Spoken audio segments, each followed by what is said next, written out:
काहे सजा दिहलु हो।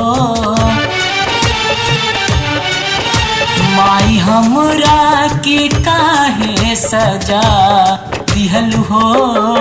अपन बेटा के काहे भुला गइलु हो। अपन बेटा के काहे भुला गइलु हो।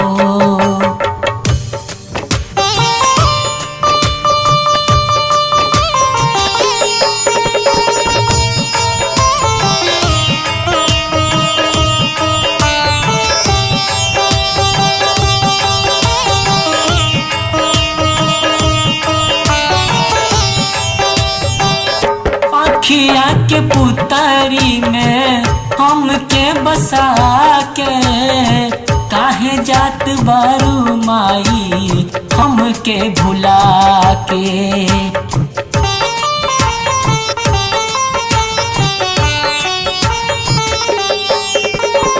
अखिया के पुतरी में हमके बसा के काहे जात बारू माई हमके भुला के। कौन गलती के ऐसन सजा दिहलु हो। कौन गलती के ऐसन सजा दिहलु हो। अपन बेटा के काहे भुला गइलु हो। अपन बेटा के काहे भुला गइलु हो।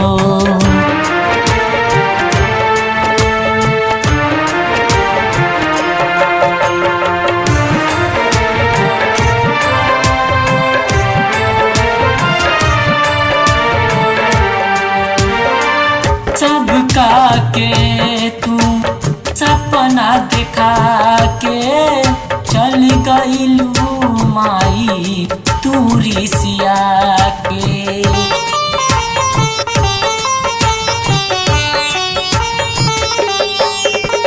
सबका के तू सपना देखा के चल गइलू माई तू रिसिया के।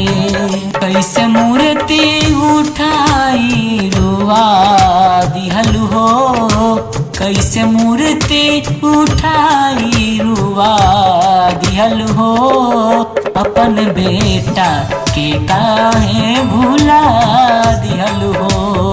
अपन बेटा के काहे भुला गइलु हो।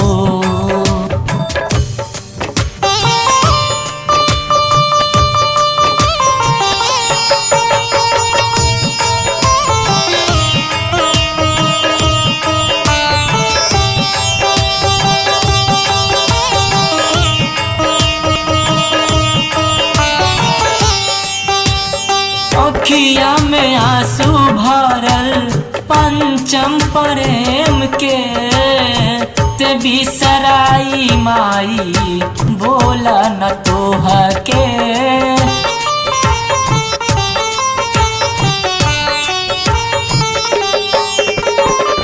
अखिया में आंसू भरल पंचम प्रेम के कैसे बिसराई माई बोला न तोह के। अजय सिंह काहे रिसिया गइलु हो। अजय सिंह काहे रिसिया गइलु हो। अपन बेटा के काहे भुला गइलु हो। अपन बेटा के काहे भुला